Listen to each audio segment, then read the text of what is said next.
¿Querés estar informado en educación, música y actualidad? ¿Qué tenés que hacer los domingos a la tarde?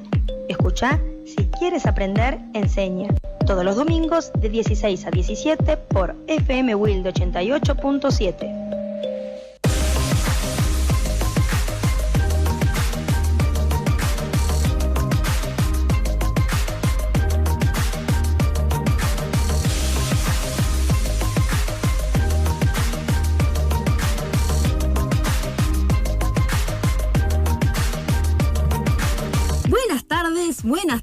Muy buenas tardes a todos. Bienvenidos a Si Quieres Aprender Enseña. Hoy, 17 de junio, feliz Día del Padre a todos los queridos padres de la República Argentina y de algunos países de Latinoamérica también. Y más adelante explicaremos por qué. Hoy es el día en el que falleció el gran gaucho Miguel Martín de Güemes. Por eso también vamos a hablar de eso. Hermoso domingo, hermosa tarde de domingo, totalmente despejado. El Servicio Meteorológico Nacional decía bien temprano que se esperaban probables heladas y neblinas en áreas suburbanas, cielo despejado, vientos leves a moderados del noreste. Hacia la tarde o noche se espera un cielo despejado, como lo estamos viviendo en este momento. Vientos moderados a leves del sector norte. La máxima esperada es de 14 grados. El sol se pondrá hoy a las 17:50. Se esperan lluvias para lunes y martes. En la conducción, quien les habla, la licenciada Cintia Herlein. En la operación Lucas. En la fotografía y edición, Pablo González. Estamos saliendo al aire por FM Wilde 88.7 del dial de la FM, pero también al mundo en www.fmwilde.com. Ya comenzamos el Mundial el jueves y espero que al menos alguna alegría nos traiga la selección. Vamos por otra nueva edición del programa, escuchar el resumen de las noticias, un poco de música mientras charlamos con el invitado de hoy y hablar de educación también, por supuesto. Intentaremos salir del bajón del domingo o al menos hacerlo más leve, olvidarnos que mañana es lunes por un ratito. El domingo pasado nos acompañó la escritora Ana Beatriz Romasco para charlar de su última novela, Amor, no me mates, refiriéndose a la violencia de género, describiendo momentos tan terribles de una manera que solo ella puede describirlo. Hermosa novela, Ana, hermosa forma de escribir, de contarnos, ¿no es cierto?, a los que leemos, a sus lectores, toda una situación. Si nos estás escuchando, Ana, te mando un beso grande. Quedé chocha porque me regaló un libro más de los que tengo en su colección y también me los autografió. Con respecto a las noticias de la semana, diputados dio media sanción a la despenalización del aborto. Después de 22 horas de debate, diputados aprobó el proyecto de la despenalización del aborto durante la mañana del jueves. La paridad se mantuvo durante toda la madrugada, pero el giro se dio pasadas las 8, cuando dos diputados peronistas de La Pampa, Melina de Lugo y Ariel Rauschenberg, tienen un apellido un poco complicado, que en un principio iban a votar en contra y aparentemente al final dieron vuelta su posición. La suba sigue. Pasadas las 14 del viernes, el dólar cotizaba a 28,50 de acuerdo a la cotización del Banco Nación. La divisa abrió la jornada a la baja y cerca de las 11 tocó su piso de 27,10. Sin embargo, luego comenzó una nueva escalada histórica y llegó a los 28,80 a pesar del anuncio del ministro de Hacienda, Nicolás Duhumne, que intentó llevar tranquilidad a los mercados. Paro general. La CGT anunció un paro general para el próximo 25 de junio, luego de frustrarse la reunión prevista para el miércoles con autoridades de gobierno. Arrancó el Mundial. Este jueves, para la alegría de todo el mundo futbolero, comenzó a rodar la pelota y oficialmente inició el Mundial de Fútbol con la aplastante victoria del local, Rusia, 5-0 frente a la débil y casi amateur Arabia Saudita. Messi erró un penal y Argentina no pudo contra Islandia. El partido terminó 1-1. Argentina e Islandia le abrieron el grupo D del Mundial de Rusia este sábado con una multitud de hinchas del albiceleste. El partido terminó con un empate y a Messi le atajaron un penal. Efemérides con respecto a la efeméride en realidad que hoy nos convoca, el tema Es del 17 de junio de 1821. Muere el general Martín Miguel de Güemes. Fue una de las figuras importantes de la resistencia durante las invasiones inglesas y héroe de la Guerra de la Independencia.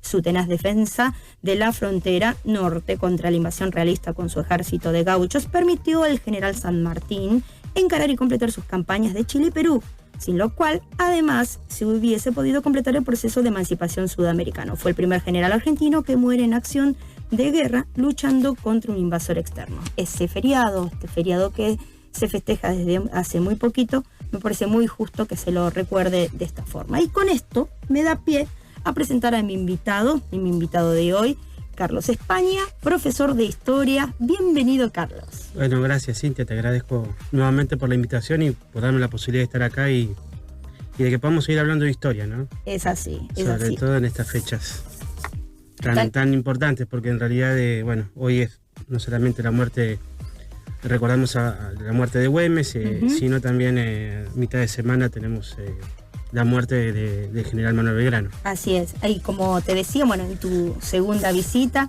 en realidad, qué mejor que un historiador o un profesor de historia que nos hable de esto. Bueno, vamos a hablar de la personalidad de Martín Miguel de Güemes. ¿Qué nos puedes contar? Que hay mucha gente que desconoce esto. Sí, lo que ha pasado un poco con Güemes es que muchas veces la historiografía ha elegido personajes, ¿no? Y sí, quizás muchas veces le ha dado más relevancia a ciertos personajes que quizás tienen que ver sobre todo con ciertos eventos políticos que se desarrollan desde Buenos Aires. Y muchas veces le ha pasado que muchos hombres que fueron importantes para la revolución, ¿no? Aquella que se inicia en 1810, y que por ser del interior quedan un poco relegados, ¿no? Quizás son recordados en sus provincias, pero muchas veces la historiografía oficial los deja de lado, como recién les había dicho, y y se centran en los de Buenos Aires. Claro, en los de Buenos Aires quizás, o en otros que por algún motivo han tenido algún otro tipo de protagonismo. Entonces fíjate que nosotros conmemoramos este feriado hace muy poquito tiempo. Sí, es cierto. En cambio en Salta a Güemes se lo recuerda desde siempre, ¿no? Es un ídolo. Es uno de estos personajes que no solamente es querido, es admirado, y es recordado de forma continua por los salteños. En cambio, acá en Buenos Aires es como que es un feriado un poco nuevo. Pero ya te digo, tiene que ver un parte con cierta injusticia. Injustamente, sí, claro. Yo creo que sí, realmente sí, porque a veces mucha gente no comprende la importancia de Güemes y parte del país que tenemos y la extensión territorial que tiene nuestro país es gracias a él. Eso te iba a preguntar, ¿en qué nos había aportado? Porque en realidad el aporte de Güemes tiene que ver justamente con llevar adelante la defensa de la frontera norte, en este caso de la provincia de Salta y de Jujuy, cuando todavía Salta y Jujuy eran una sola, ¿sí? Recordemos que recién Jujuy se conforma como provincia autónoma de Salta en el año 1834, o sea que estamos hablando de que Salta tenía una extensión territorial mucho mayor, incluso incorporaba otras provincias, ¿sí? En nuestro territorio, como es el caso de Tucumán. Era medio potencia en el norte. En realidad, ¿no? Claro, la ubicación de Salta y su importancia tiene que ver sobre todo con la relación y la cercanía que existe hacia el Alto Perú, que es una zona fundamentalmente minera en la época colonial. Actualmente el Alto Perú nosotros lo llamamos Bolivia.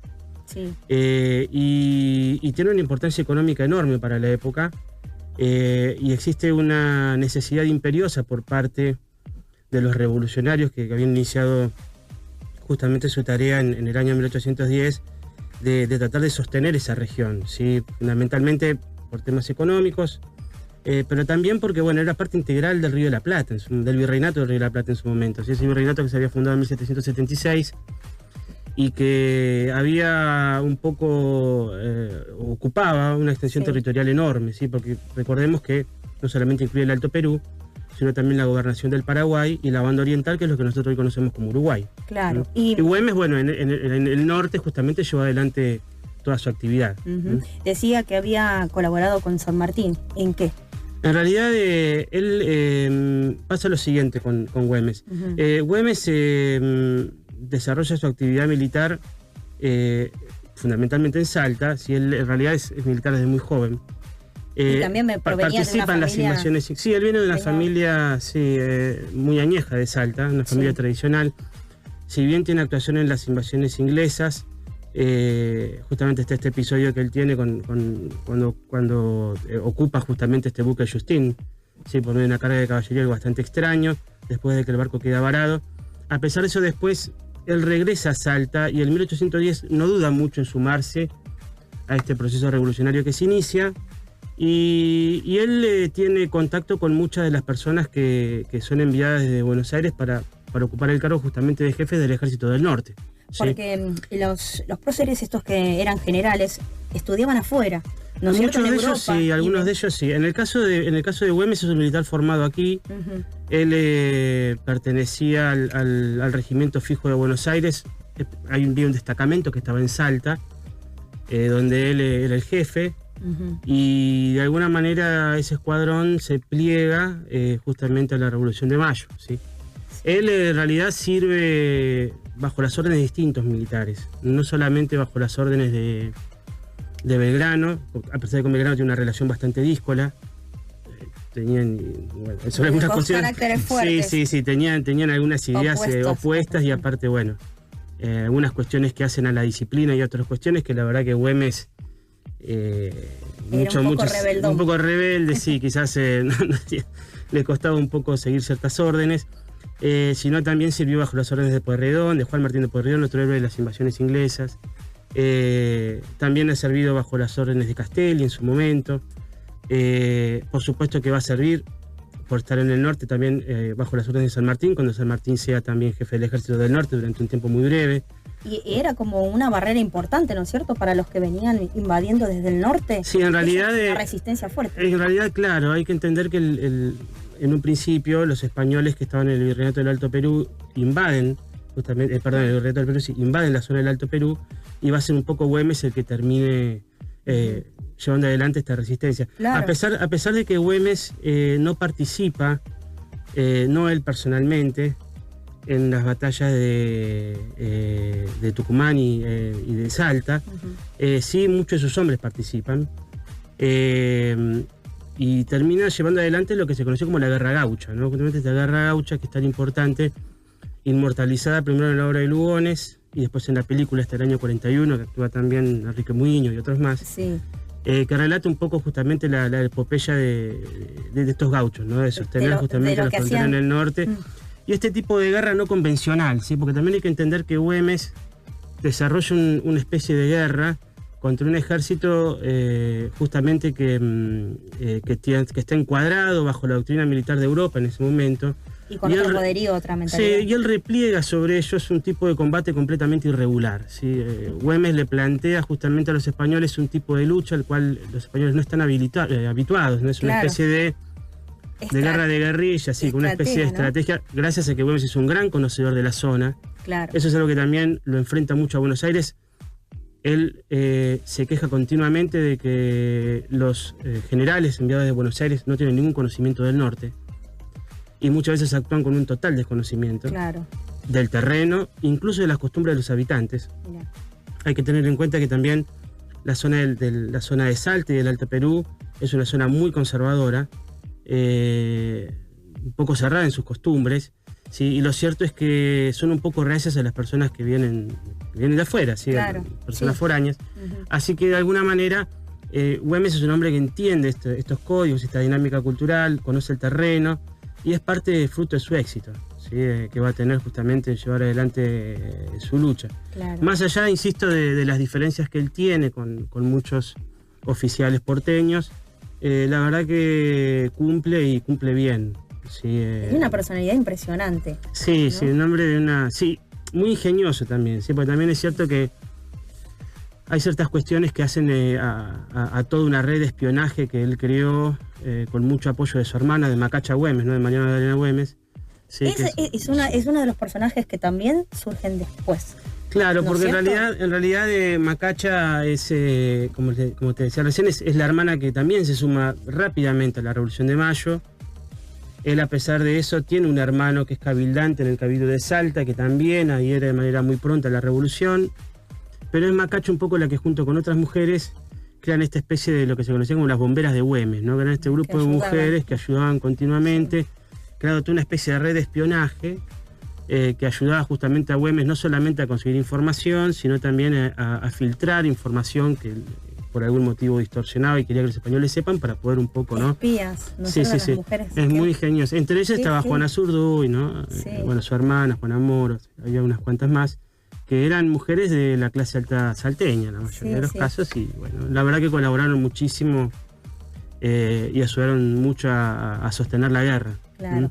Y da pena también ver cómo el poco apoyo que se le tenía y cómo se han alegrado en Buenos Aires cuando se habían enterado de su fallecimiento. Sí, en realidad, ¿Por qué? Porque pasa lo siguiente, hay que entender un poco también el contexto en el cual muere Güemes, ¿sí? Porque en realidad el periodo en el que muere Güemes es un periodo de mucha conflictividad en el norte. Había un conflicto muy importante con el en ese momento gobernador de Tucumán, que era Bernabé Araoz. Bernabé Araoz es un caudillo tucumano, muy próximo al federalismo, como también lo era Güemes. Güemes es un hombre que simpatiza con el federalismo, ¿sí? Quizás es un hombre de ideas políticas poco claras, pero sí que adhiere fundamentalmente a la causa de la autonomía de los pueblos. Uh-huh. Y la cuestión es que, bueno, en este conflicto que tiene con Bernabé Araoz y con algunos hombres del Cabildo de Salta, se lleva adelante lo que se conoce como la Revolución del Comercio, que intentó llevar adelante justamente el derrocamiento de Güemes como gobernador de Salta. Y eso empieza a generar que Güemes empiece a quedar aislado políticamente.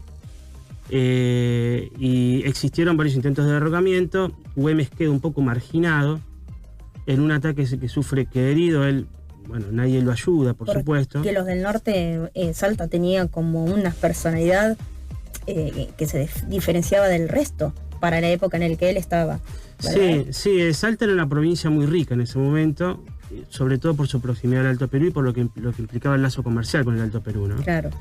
Es una provincia mediterránea, por lo tanto no tiene salida al mar, así que es fundamental justamente mantener este vínculo económico con el Alto Perú y con el norte de Chile. Así que bueno, Güemes muere, bueno, muy joven, sí, tenía 36 años, muere después de unos cuantos días de agonía. Él es herido el 7 de junio, termina muriendo el 17. Decían con las venas abiertas. Sí, él la verdad que tuvo unos cuantos días de agonía y termina muriendo en la estancia de la Horqueta. Sí, lamentablemente, un hombre muy joven. Llama al visto de Buenos Aires, insisto, porque se lo asociaba con ciertas figuras caudillescas, que por supuesto en un momento en el cual, insisto, el principal problema tenía que ver con el estallido que se había dado de lo que eran las Provincias Unidas, que se habían disgregado, ¿sí? en 1820, y ese desorden reinante que había, bueno, en medio del caos. A ellos. Claro, las figuras de los caudillos estaban por lo menos muy balistas de Buenos Aires. Güemes era visto como un caudillo. Claro. Y la verdad que sí, una de las frases que decían, nos hemos puesto un indio menos o un caudillo menos. Sí. Qué triste, ¿no es cierto?, dentro de nuestra historia se tengan esos pensamientos. Lamentablemente uno puede llegar a ver cómo muchas veces la historia es en ese sentido y la política es injusta, ¿no? Digo, porque siempre paga mal, ¿no?, los favores. No solamente a Güemes, sino también al pueblo salteño, porque el pueblo salteño ha hecho grandes sacrificios por sostener esta guerra.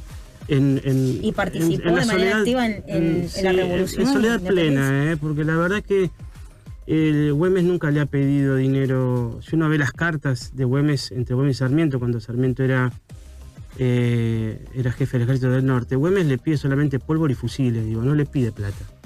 Mira. Así que eso es importante también decirlo,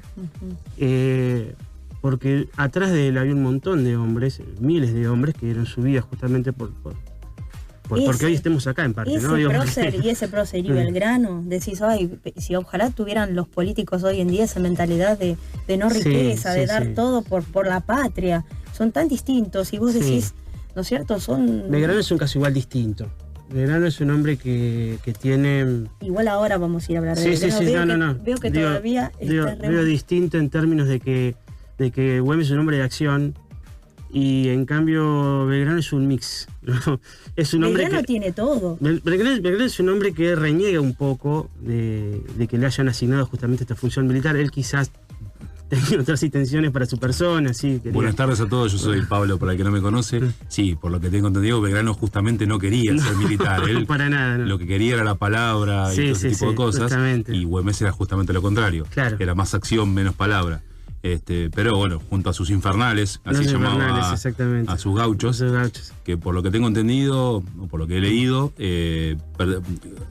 todo el pueblo entero, niños, grandes, mujeres, todos participaban, ¿sí? Así como vos decías de Macacha y de otras mujeres, hasta los niños se involucraban, los ancianos, todo el pueblo de Salta. Sí, es cierto, sí, un gran líder, sí. Y tenía esta cosa carismática que tiene el caudillo, esta afiliación tan paterna con la gente, no tan paternal, de tanta cercanía, esta cosa de comprender justamente las costumbres desde las personas eso te iba a decir, de clases los más orígenes, altas, claro, hasta las personas más humildes, ¿no? Que eso uno lo encuentra un poco en estos hombres. Yo insisto, a veces, muchas veces, seguro haya sido un hombre tosco, haya actuado de manera abrupta, ha cometido sus errores, pero uno lo que no puede hacer justamente es negar que ha hecho un gran servicio, ¿no? Claro.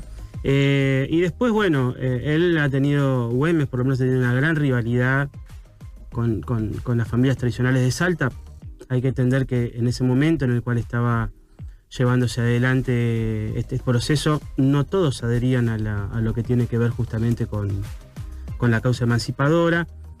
Hubo familias salteñas que por supuesto adherían abiertamente al bando español. Así que de alguna forma también tuvo sus enemigos internos, Güemes, ¿no? Claro. Porque tampoco hay que pensar que... Como toda la historia argentina tuvo siempre, así, no sé, una siempre dicotomía. Siempre, somos una cosa muy dicotómica. Los argentinos lamentablemente necesitamos, ¿no? Siempre River Boca, radicales peronistas, federales unitarios. Es que siempre nos peleamos entre nosotros, en vez de unirnos y crecer, siempre estamos en la pelea interna y así nos va. No sé si pasaron un poco, 200 años y seguimos igual. Sí, es un poco nuestro gen latino debe que nos ser hace tan conflictivos. Y la verdad, bueno, a buena hora que se lo recuerde. Nosotros ahora... Sí, realmente sí. Tengo una última consulta. Sí, cómo no. ¿Vos creés que si no hubiera estado Güemes, el límite del norte hubiera sido distinto en Argentina? Sí, seguramente sí. No tendríamos a Salta. Salta pertenecería... Yo creo que... Qué buena pregunta. Mira, seguramente nuestro actual país hubiese llegado hasta Tucumán. Y seguramente. Pero sí, la verdad es que Mira, siempre existió ese espíritu de identidad, ¿no? Digo, que más allá de los distintos periodos de crisis, de las distintas etapas de crisis que ha sufrido nuestro país, ha permitido justamente que exista esa unidad, ¿no? Es un poco extraño porque muchas veces en momentos en los cuales no hubo Estado, todos se sintieron parte de algo, ¿no? Claro. Es como que superaba. Había como una idea de nación que superaba justamente la unidad política. bien, en gestación. Porque sí, siempre en gestación, sí, porque en realidad la conformación de la nacionalidad argentina es un proceso mucho más complejo, más largo. No nos alcanzaría una semana para poder explicarlo. Pero en realidad quizás esa voluntad tan férrea del pueblo salteño de permanecer vinculado a estas provincias unidas ha sido fundamental para que hoy la Argentina tenga los límites geográficos que tiene. Es una linda provincia para ir a visitar, ténganlo presente. Y de paso ir a buscar todo por donde andaba Güemes. Teléfono. La verdad que, bueno, como te decía hace un ratito, buena hora que se lo recuerde. Sí, realmente sí. Y yo ahora te voy a dejar descansar un poquito y vamos a pasar a las lecturas de las efemérides del 17 de junio. En 1795 nace en Buenos Aires el general Manuel de Escalada. En 1812 se incorporó en el regimiento de granaderos a caballo, acompañando a su cuñado el general José de San Martín. Peleó los combates de Venta y Media, de Sipe, de Chacabuco, Maipú, Cancha Rayada, y Biobío. Más tarde participó en la guerra contra el Imperio del Brasil. En 1829 fue ministro de Guerra, murió el 13 de diciembre de 1871. Un 17 de junio también, pero de 1944, se proclama la República de Islandia al independizarse esta de Dinamarca.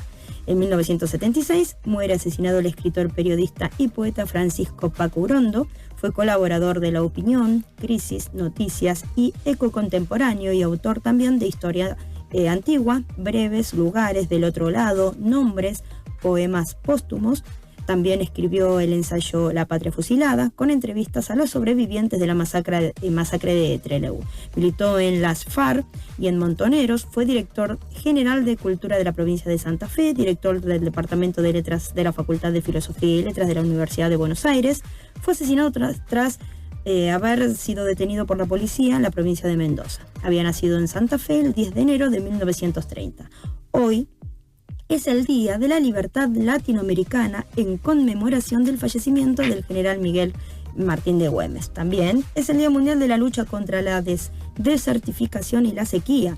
El objetivo de esta celebración es poner en valor el cuidado que requieren los suelos de nuestro planeta para contrarrestar los daños ocasionados por la desertificación y la sequía.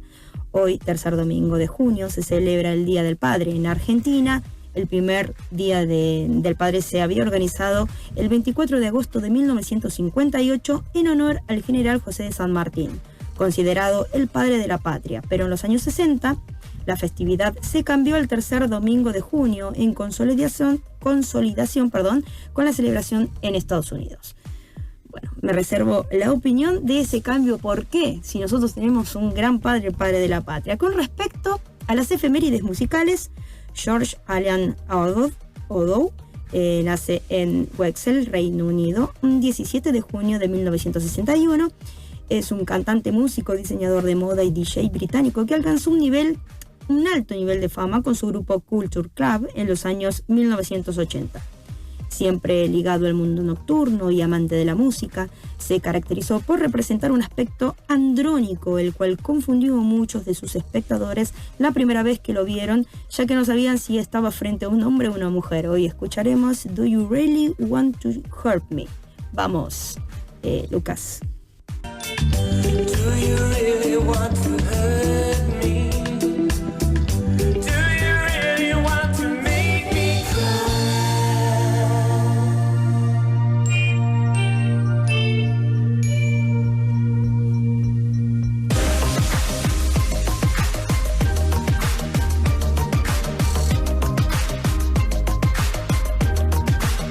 Bueno, estamos de vuelta y pasamos a la lectura de las frases y dichos populares. De punta en blanco. En los ejercicios para combate, los caballeros medievales empleaban armas de hierro ordinario que carecían de filo y llevaban en la punta un botón, como los floretes con que se aprende esgrima. Recibían el nombre de armas negras en oposición a las que se usaban en los torneos, que eran de acero filoso y tenían el extremo afilado, o como se decía entonces, la punta en blanco. Los contendientes se presentaban ante el árbitro acompañados de sus escuderos, quienes portaban los yelmos en sus penachos y los respectivos escudos. La gran pompa de esa ceremonia, con música de fanfarrias y el espectáculo de las armaduras relucientes y los estandartes al viento, quedaron asociados a la frase estar de punta en blanco, que tomó el sentido de mostrarse con las mejores galas. Pasaron los tiempos feudales, pero los dichos subsisten, solo que ahora se aplica a cualquiera que luce impecablemente desde el peinado hasta los pies, vestido de punta en blanco. Y como le decía hoy, yo no estaré nunca de punta en blanco, digo por mi cabellera y me autocargo. Bueno, es lo que hay. Y estábamos charlando en el corte con Carlos. Y ahora nos toca hablar del otro feriado que se nos acerca el día miércoles, en la mitad de semana, del general José Manuel Belgrano. Manuel Belgrano. Manuel Belgrano, perdón. Y Manuel del Corazón de Jesús, cosa. Manuel Joaquín. Del Corazón de Jesús Belgrano, González. Y la verdad que un grosso. Yo lo admiro profundamente. Sí. Realmente es uno de esos personajes de la historia que son profundamente entrañables, ¿no? Por lo menos uno admira quizás la vida estoica que han tenido estos hombres, ¿no? Y Belgrano es un hombre que no es la excepción. Un hombre que también le ha tocado estar a la sombra de otros, sobre todo. Quizás la historiografía lo ha dejado un poco a la sombra de San Martín. Ajá. Por distintos motivos. Y se lo conocía al principio como el creador de la enseña patria y nada más. Exactamente, y en realidad Belgrano es mucho más que eso, porque Belgrano es uno de los hombres que le da sentido y contenido a la Revolución de Mayo. ¿Sí? Si no fuera por las ideas de Belgrano y de Castelli y otros más, es que esto justamente lo hablaba el viernes con un compañero nuestro, con Ernesto, y le decía que si no fuera por estos dos hombres, la Revolución de Mayo hubiese sido solamente un hecho de armas o simplemente el levantamiento de 4 comerciantes de Buenos Aires.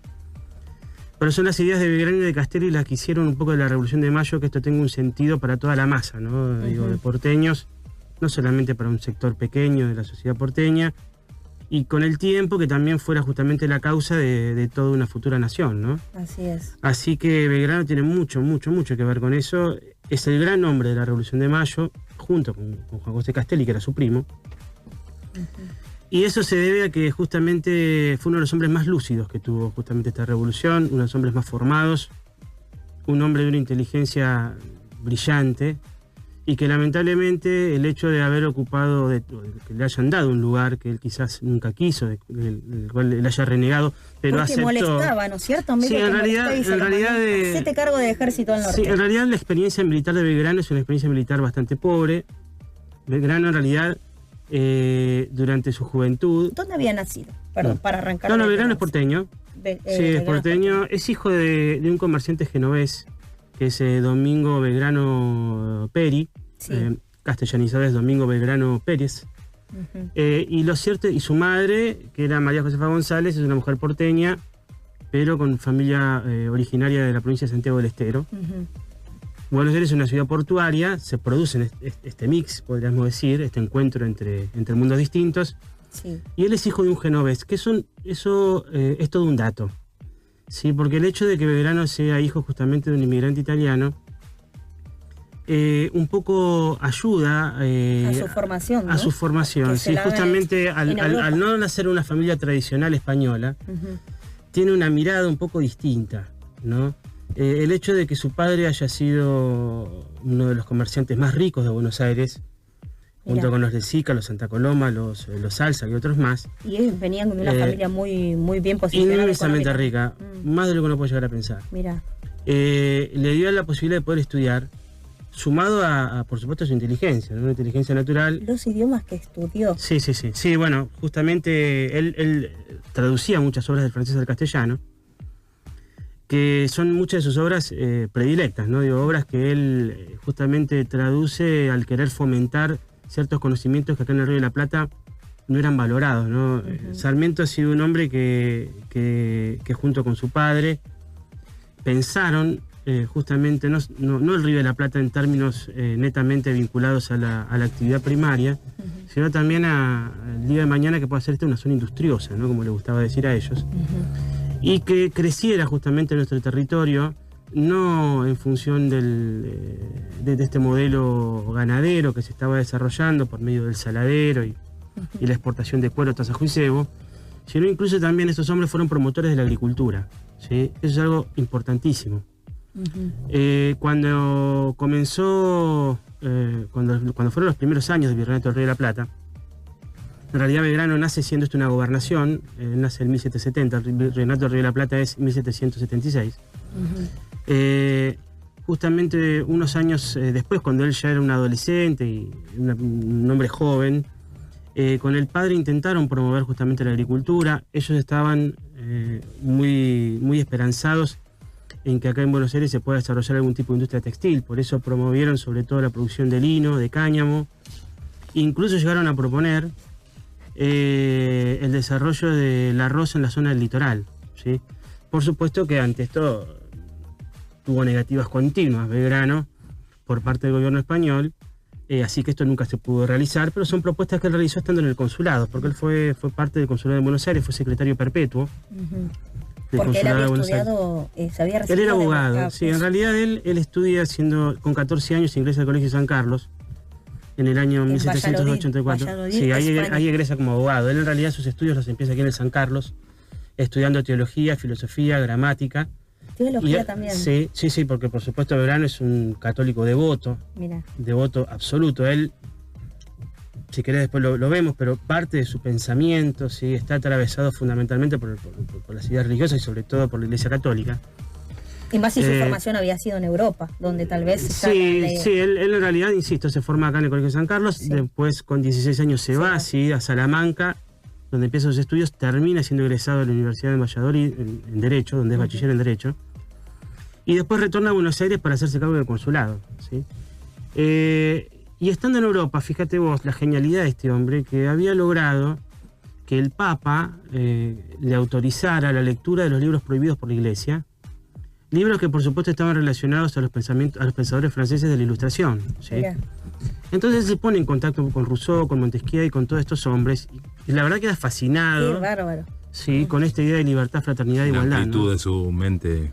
Brillante. Para lograr, Increíble. aparte de lograr que el Papa te permitiese justamente leer los libros que estaban en el índex de la Iglesia, que eran justamente esos libros prohibidos. Y la cuestión es que Belgrano ahí sigue completando su formación. ¿Sí? Y bueno, la verdad es que una formación que nunca culminó para él, ¿no? Y insisto, un hombre que, como te decía, que a pesar de que tiene una formación intelectual brillante, estuvo obligado a tener que realizar actividades que él quizás, para las cuales él quizás reconocía que tenía serias limitaciones. ¿Sí? Insisto, él había sido capitán de milicias en el año 1801. Pero no tenía la experiencia. No. En 1807 fue sargento mayor del regimiento de patricios, bajo las órdenes de Saavedra.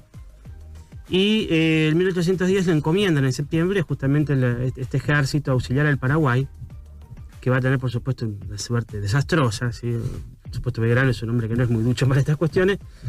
Así que la experiencia militar de Belgrano es mínima. Es mínima, eso te iba a decir. Sí, seguramente Belgrano hubiese sido un gran oficial de intendencia, ¿sí? Un hombre que hubiese sabido llevar los papeles de un regimiento, pero no comandar un regimiento. igual obtuvo victorias importantes en su vida, así que sin desmerecerlo. Sí, y yo había pero no era leído lo suyo. que él, su pensamiento, su forma de pensar, medio que molestaba. Bueno. En ciertos aspectos Sí. en Buenos Aires. Entonces, digamos, mantengámoslos lejos. ¿Esto es así? Algunas cuestiones, algún matiz podríamos decir, ¿no? Sí. Que uno puede hacer sobre el pensamiento de Belgrano. En primer lugar, Belgrano, en términos políticos, Sí. siempre fue un monárquico. ¿Sí? Mucha gente suele pensar que Belgrano fue un republicano, en realidad no. Mira. Belgrano es un monárquico, por eso justamente en el Congreso de Tucumán hace esta famosa propuesta de la monarquía incaica, ¿sí? Sí, Hacia el final de su vida es un hombre que adhiere al modelo de una monarquía constitucional. totalmente en Como contra la de los británica, sí. los de Buenos Aires, ¿no? Sí, no, en realidad él forma parte de una expedición diplomática, Sí. de una misión diplomática, mejor dicho, perdón, que comparte con Bernardino Rivadavia a Inglaterra. Ujú. Él está justamente en esa misión en Londres en el año 1815. Una misión que tenía quizás como tarea ver la posibilidad de que alguna persona quisiese ocupar un cargo vinculado a algún cargo monárquico acá en el Río de la Plata. Bueno, el hecho es que no lo logran, nadie quiere venir. Así que... Se lo proponen a un rey inca. Él quizás la propuesta que hace ahí es justamente viendo la importancia que tendría, ¿sí? En pos de la lucha que existe por el Alto Perú y por el norte argentino. La importancia de tener justamente un rey de esas latitudes justamente con ese origen, ¿no? Pero lo cierto es que, bueno, por supuesto, es rechazado de plano, no tiene ningún sentido, y continúa el directorio como forma de gobierno hasta el año 1820, momento en el cual explota todo esto después de la batalla de Cepeda. Más allá de eso, no es un hombre tampoco que adhiera a la causa federal, también es bueno decirlo. Él, a pesar de que entiende y comprende la necesidad de la autonomía de los pueblos, no es un hombre federal. Él considera un poco que el federalismo es parte de que existe esta imposibilidad de que se logre llevar adelante la unidad territorial.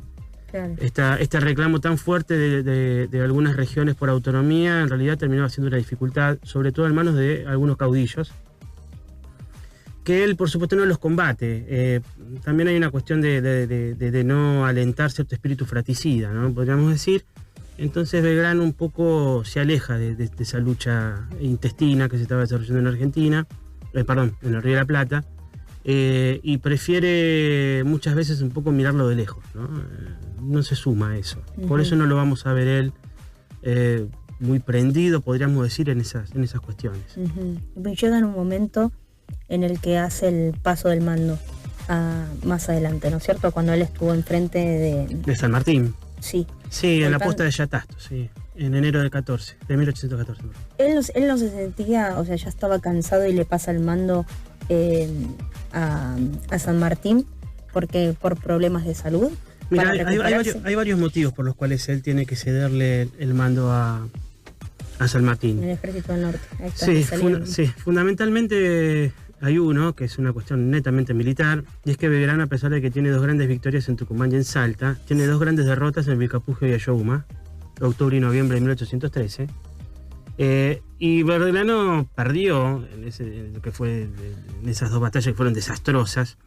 gran parte de los pertrechos y de los hombres que acompañan ese ejército del norte. ¿sí? Entonces, bueno, ahí es cuando desde Buenos Aires se piensa justamente en este San Martín como el hombre quizás un poco más apto para poder llevar adelante justamente la organización del ejército. Incluso lleva adelante San Martín una especie de escuela de formación de oficiales durante un tiempo al cual asiste Belgrano. Bueno, hombres como Dorrego también están, Eustaquio Díaz Vélez y otros más. Llevan adelante justamente completando su formación militar. San Martín daba estas clases de la manera que podía. Imagínense en Yatasto con los pocos recursos que había, con las necesidades que había, tratando de formar oficiales para el ejército. Era una cuestión... Los que no somos, digamos, profesores se respetaban mucho, ¿eh? Sí, eso te iba a decir. Eso, la verdad es que decirlo porque la verdad es que San Martín un poco se asombra de que Belgrano haya podido sostener la guerra durante tanto tiempo con tan pocos recursos. Sí, en eso había una admiración mutua entre los dos. Sí. San Martín dice que Belgrano es el gran padre de la patria. Justamente nosotros no hablamos de San Martín, pero lo dice de Belgrano. Y San Martín totalmente respetuoso completamente respetuoso, sí. Los dos, o sea, es emocionante ver cuando se cruzan. Uno admira del otro lo que uno no tiene, ¿no? Digo, un poco quizás San Martín admira el espíritu estoico y la inteligencia de Belgrano y bueno, y quizás Belgrano admira su habilidad, ¿no? Para llevar adelante la lucha armada. Así que existe justamente una admiración mutua por parte de uno del otro y la verdad que tuvieron una muy buena relación entre los dos, de mucho respeto. Yo no soy historiadora, pero esto es muy lindo, ¿no es cierto?, de ver a través de las películas o a través de la lectura, donde vos decís, donde, bueno, además está, ¿no?, de la genialidad de los productores de también hacernos atractivas a la vista para que nos acerque un poco en historia, juntar dos grandes padres de la patria en nuestra historia, la historia donde tal vez hoy los chicos la tienen como más desplazada o no le toman el valor que deberían a estos personajes, a Miguel Martín de Güemes, que tampoco se lo reconocía, digamos, desde arriba, ¿no? Luego Belgrano, San Martín, sí, como un padre importante de la patria, pero es emocionante cuando se cruzan los dos y nosotros lo hemos visto varias películas y para hacer las efemérides también tuvimos que averiguar y la verdad que ¿qué es lo que realmente en su personalidad lo hace dejar todo? Porque él tenía, o sea, que no lo querían en Buenos Aires y no le daban los recursos. Él tiene un espíritu.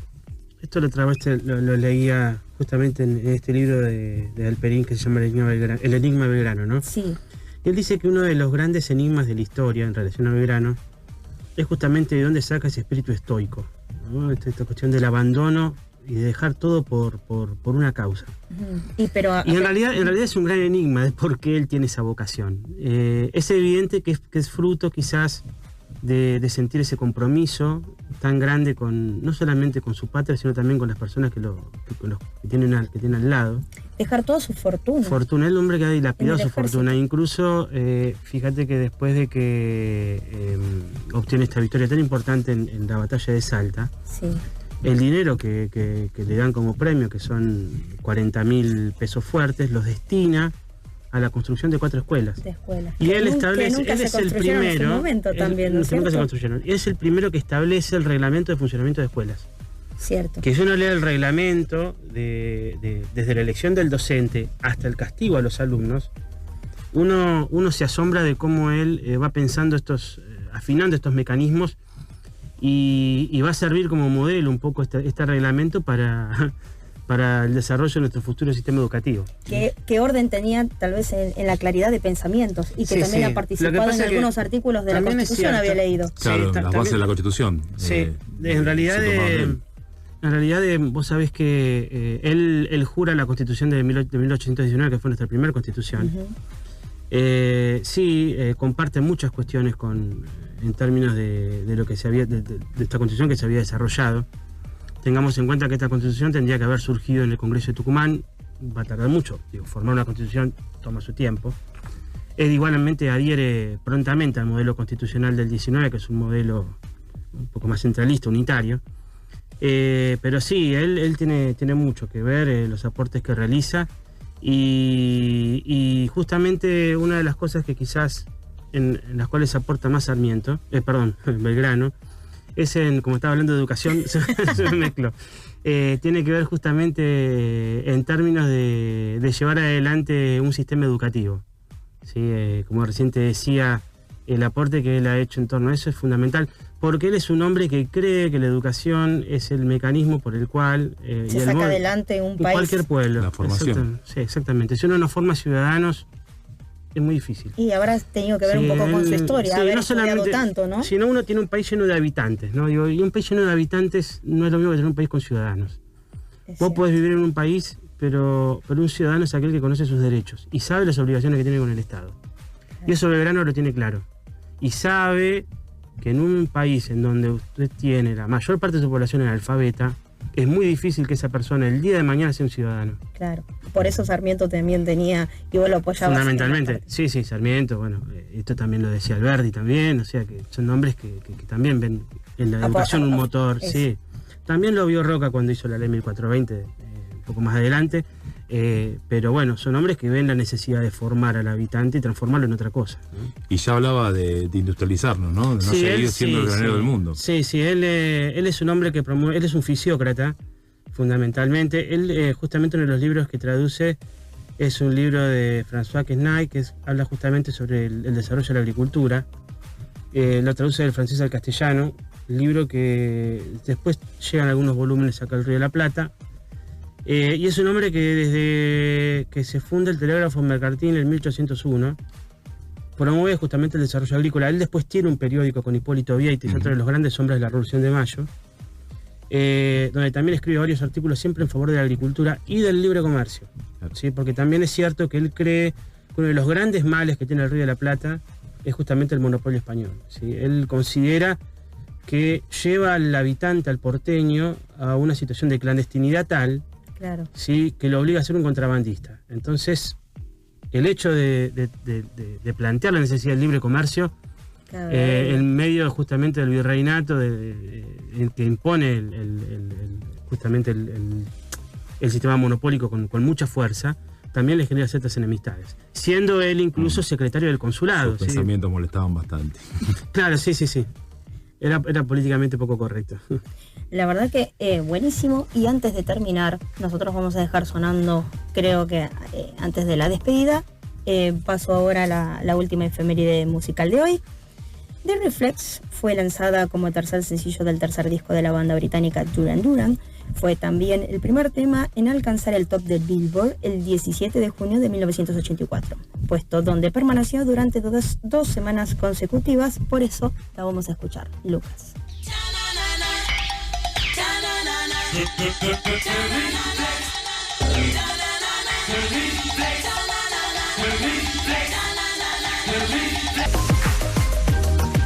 Bueno, estamos de vuelta y a punto de terminar el programa. Una última reflexión. Sí, mira, sabes que sobre Belgrano en Historia Argentina se han escrito más de 1800 libros. Qué bárbaro. Entre biografías y justamente libros que estudian su pensamiento. O sea que es un prócer que tiene una abundancia bibliográfica y una riqueza enorme. Impresionante, por su personalidad. Y fíjate que de los 4 principales libros que son fundamentales para entender la historia argentina, todos hablan de Belgrano, ¿sí? Que son justamente la biografía de San Martín, realizada por Mitre, las memorias de General Paz, las memorias de General Lamadrid y las memorias de San Martín, también escritas por Mitre. Son los 4 libros pilares de la historiografía argentina. Los 4 tienen a Belgrano en parte como un personaje importante en cada uno de ellos. Así que uno ve ahí la relevancia que tiene este hombre, ¿no? Impresionante, y uno se encariña fácilmente con el personaje. Completamente. Así que, bueno, un hombre después de haber terminado en la total pobreza y haber dejado su reloj al médico que lo atendía. Joseph Redhead, sí, fue su médico. Impresionante. Y la verdad, un placer nuevamente haberte tenido, Carlitos. No, por favor, y un día nos toca vos. hablar de la Madrid. Es algo que nos quedó pendiente de la otra vez. Sí, Ángel, y lo haremos más adelante. Mientras tanto, yo les digo que será hasta la semana que viene, aquí por FM Will de 88.7. Que tengan una hermosa semana, que disfruten de lo mucho y de lo poco que tenemos. La vida es una sola, gente. Chao.